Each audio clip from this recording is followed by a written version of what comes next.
Close-up photography, also called macro, is where a lens has the ability to focus much closer to a subject than with a standard lens, making it possible to get frame-filling shots of tiny, intricate details. While macro photography opens up a whole new world of miniature details and creative potential, it's synonymous with expensive, dedicated macro lenses. Even entry-level optics can set you back around £350, but I'm going to show you 4 different ways to shoot macro on a shoestring with these nifty little hacks.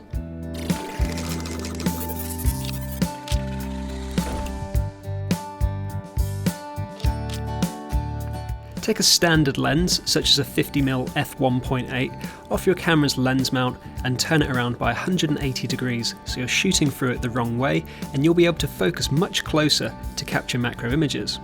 This is a really rudimental way of shooting macro, but providing you have a standard lens, it doesn't cost anything. As you're not using the connections of the lens, it can be beneficial to use an old film prime lens that has a physical aperture ring, so you can have more control over your depth of field. It can also be worth splashing out on a reversing ring to fit to the front filter thread of your lens, as this will free up your hands. We used a reversing ring from SRB that costs just £12.95. Extension tubes sit between a standard lens like a 50mm f1.8 and your camera body. The larger the gap between the lens and the camera, the higher the magnification you'll be able to achieve. There are 2 types of extension tubes, automatic and manual. The latter are the more affordable choice, as you'll have to shoot in the manual mode, while the automatic tubes have electronic connections so you can still adjust your exposure parameters and continue using aperture priority mode.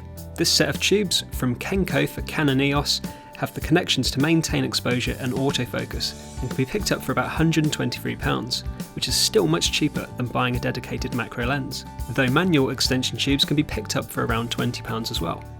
Canon even makes its own EF25-2 extension tube, which also costs around £123.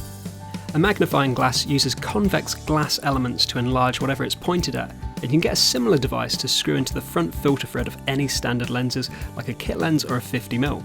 This reduces the minimum focus distance and enables you to take macro images. These devices are called close-up filters and usually come in different strengths, so you can fine-tune how macro you want to go. Close-up filters from SRB Photographics start at around £20 for a set of 4 close-up filters to fit lenses with a filter thread of 52mm. The filter thread is usually stated on your lens barrel or on the inside of your lens cap. Our smartphones are the cameras that we always have on us, so why not shoot macro with these too? You'll need to carefully remove the lens from a CD or DVD drive, or even from a laser pen, which can be picked up for around £5 on well-known auction sites. Now use a hair clip to hold it in place, and you might need to bend it so it sits nicely, then tape the clip onto the back of your phone so that it sits flush with the camera lens, and give it a quick wipe to remove any unwanted fingerprints. You'll now be able to shoot macro with your phone's camera. So there you go, 4 easy ways to shoot macro without breaking the bank. Try them out for yourself now.